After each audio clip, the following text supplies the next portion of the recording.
नमो भगवते वासुदेवाय। साधकों, हम श्रीमद् भगवद गीता के 10वें अध्याय, जिसमें भगवान के ऐश्वर्य के बारे में बताया गया है, उसका श्रवण कर रहे हैं। और श्लोक संख्या 8 तक हम श्रवण कर चुके हैं, जिसमें बता रहे थे भगवान कि देखिए, मैं ही संसार का मूल कारण हूँ। सारा संसार मुझसे ही उत्पन्न हुआ है, मेरे द्वारा ही वह हर कार्य में प्रवृत्त हो रहा है। और मुझ में ही श्रद्धा प्रेम रखते हुए जो भक्तजन है, वह मेरा भजन या स्मरण करता रहता है। तो आज हम श्लोक संख्या 9 का श्रवण करेंगे। इसमें भी भगवान यही कह रहे हैं कि देखिए, जिसने मुझ में अपना मन लगा लिया है, मुझे अर्पित कर दिया है, मेरे हर स्वरूप को जान गया है और कोई भी कार्य करता है मुझे इंगित करके ही, मुझे ही अर्पित करता है, मुझे जनाते हुए ही कार्य करता है और मेरा ही कथन करता है। यदि कोई श्रवण करने सुनने वाला आ जाए तो वो क्या करता है, मेरी ही भक्ति के बारे में उन्हें सुनाता है। यदि कोई सुनाने वाला आ जाए तो वह बड़े भक्ति भाव से मेरे भजन कीर्तन आदि को सुनता है। तो ऐसा भगवान श्री कृष्ण अभी इस श्लोक संख्या 9 के माध्यम से हमें बता रहे हैं। तो आइए श्लोक संख्या 9 का श्रवण करते हैं। मत चित्ता मदगत प्राणा बोधयन्तः परस्परम कथयन्तश्च माम नित्यम तुष्यन्ति च रमन्ति च। कह रहे, ऐसा जिसने मेरे स्वरूप को पहचान लिया है, वह व्यक्ति संतुष्टि को प्राप्त हो जाता है और हर वक्त मेरा ही भजन कीर्तन करता है, मुझ में ही रमण रहता है, मुझ में ही आनंद को प्राप्त करता है। मत चित्ता, कह रहे, जिसने अपने मन को मेरे अंदर रमा लिया है।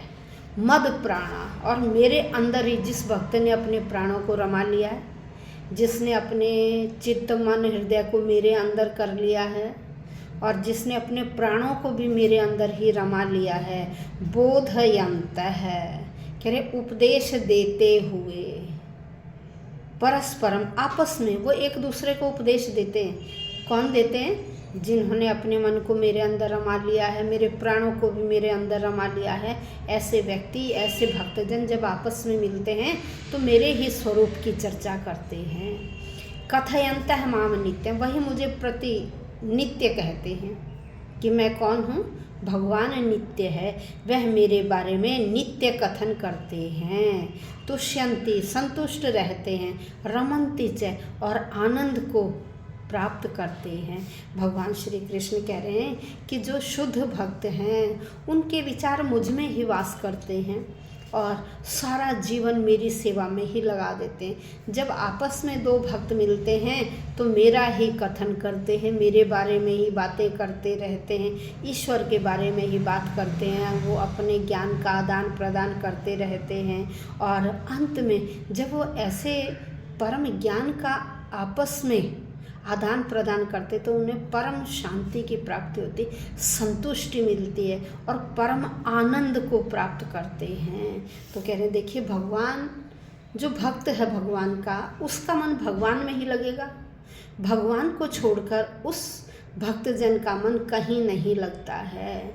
तो भक्त कभी भी भगवान को छोड़कर उसका मन इधर उधर कहीं नहीं लगता है। वे भगवान के लिए ही जीते हैं, भगवान के ही लिए सारी क्रियाएं करते हैं, जो भी करते हैं कार्य भगवान के लिए करते हैं, भगवान को अर्पित करते हैं। और जब इस लोक को छोड़कर चले जाते हैं तो वहाँ भी वह भगवान का स्मरण ही करते रहते हैं। देखिए, जिस व्यक्ति के हृदय में भक्ति का बीज बो दिया जाए तो क्या होगा, वह बीज धीरे धीरे अंकुर बनेगा, अंकुर से छोटा पौधा बनेगा, छोटे पौधे से फिर वो बड़ा पौधा बनेगा। तो जिस व्यक्ति के हृदय में भक्ति रूपी बीज भगवान के द्वारा बो दिया जाता है तो वो धीरे धीरे परम भक्त बन जाते हैं। उन्हें भगवान के सिवाय कुछ नहीं दिखाई देता। यदि दो व्यक्ति भी आपस में मिलते हैं तो उनके विचार उस ईश्वर के प्रति ही होते हैं। तो उस समय वो उस भगवान के बारे में ही आपस में विचार विमर्श करते हैं, अपने विचारों का आदान प्रदान करते हैं। और जब वह इस लोक से परलोक सिधार जाते हैं तो वहाँ भी उनके अंदर वो भक्ति रूपी बीज ही रहता है, और वहाँ भी वो उस भक्ति रूपी अपने कार्य में लगे रहते हैं। और वहाँ से फिर वो परम लोक को, भाई यहाँ से तो चले गए परलोक, लेकिन परलोक में जाकर भी वह अपनी भक्ति को नहीं छोड़ते हैं, और उस भक्ति के माध्यम से उन्हें उस पर ब्रह्म धाम जो भगवान का गोलोक है, उस गोलोक में एंट्री मिल जाती है, उसमें उन्हें प्रवेश मिल जाता है। और जो गोलोक में पहुंच गया, ऐसा देखिए भगवान कहते हैं हमने तो कभी ऐसा देखा नहीं, लेकिन हमने मान लिया है। ईश्वर भी कभी हमने देखा नहीं, हमने ईश्वर को भी तो माना ही है।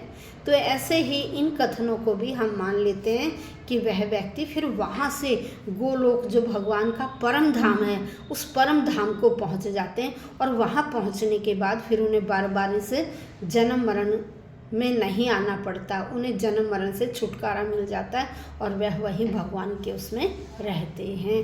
तो ऐसा यहाँ भगवान ने हमें बताया कि देखिए जो भगवान का भक्त है वह किससे संतुष्ट होगा? क्या किसी खाने पीने से? नहीं, वह तो भगवान के वचनों को सुनकर ही इतना संतुष्ट हो जाता है, उसे परम आनंद की प्राप्ति होती है। और ऐसा व्यक्ति भगवान भक्ति करता हुआ, ईश्वर की भक्ति करता हुआ अपने सारे कार्य करता। ऐसा भी नहीं है कि वह भक्ति में ही लगा रहता और कोई कार्य नहीं करता, अपने सारे काम छोड़ देता। नहीं, वह सारे कार्य करता हुआ, निष्काम भाव से कार्य करता हुआ अंत में परम धाम को प्राप्त हो जाता है। संसार में जितने दिन आया है उतने दिन सारे कार्य करेगा, अपना कोई भी कर्तव्य नहीं छोड़ेगा, और ईश्वर स्मरण हमेशा करता रहेगा। जो भगवान का परम मंत्र है ना, हरे राम राम राम हरे हरे, हरे कृष्ण कृष्ण कृष्ण हरे हरे। यदि हम इस मंत्र का उच्चारण करें और पूरे श्रद्धा भाव से, फिर आप अपने आप देखिए कि आपका कौन सा ऐसा काम है जो पूर्ण नहीं होगा। कभी किसी दूसरे के लिए अपने मन में बुरे विचार मत लेकर आइए, अपना जो कार्य है उसे समय पर करते चलिए, और फिर आप देखिए कि धीरे धीरे आपका भी जो मन है वो भगवत भक्ति में लग जाएगा। और जब हमारा मन भगवान की भक्ति में लग जाएगा तो उसके सिवाय हमें और क्या चाहिए? कार्य भी पूरे होते चले जाएंगे और ये जीवन भी हमारा सार्थक हो जाएगा। ऐसा भगवान ने श्लोक संख्या 9 में हमें समझाया कि ऐसे व्यक्तियों को संतुष्टि भी होती है और परम आनंद की प्राप्ति भी होती है। तो ऐसा आज हमने श्लोक संख्या 9 में सुना, और अंत में भगवान क्या कहते हैं कि देखिए जो भौतिक कार्य है ना, आर्थिक विकास, इंद्रियों की तृप्ति, मोक्ष, सांसारिक जो व्यक्ति वो इन्हीं 4 चीज़ों में लगा रहता है, अपने भौतिक कार्यों में लीन रहता है, फिर सोचता है मेरा आर्थिक विकास हो, मेरे पास धन दौलत आए और मेरी इंद्रियों की तृप्ति हो। इंद्रियां हमारी 5 ज्ञानेंद्रियां हैं, 5 कर्मेंद्रियां। हर व्यक्ति संसार में इंद्रियों के भोग में लगा हुआ है, और अंत में क्या? अंत में हर व्यक्ति की इच्छा क्या होती है कि मुझे मोक्ष की प्राप्ति हो। तो जो सांसारिक व्यक्ति इन्हीं 4 के चक्कर में लगा रहता है, तो हमें क्या करना है? इन 4 के चक्कर से थोड़ा सा हटकर भगवान की भक्ति में अपने आप को लगाना पड़ेगा। ऐसा तभी हम क्या कहलाएंगे? कृष्ण भावना भावित, कि हमारा जो भाव है वो कृष्ण के प्रति जग गया है, ईश्वर के प्रति जग गया है, और हमें उसी के प्रति अपने अपने ज्ञान को जगाना चाहिए। तो ऐसा भगवान श्लोक संख्या 9 में हमें बता रहे हैं कि जैसे दो व्यक्ति आपस में मिलते हैं, कोई रिश्तेदार, तो वो किसके बारे में पूछते हैं?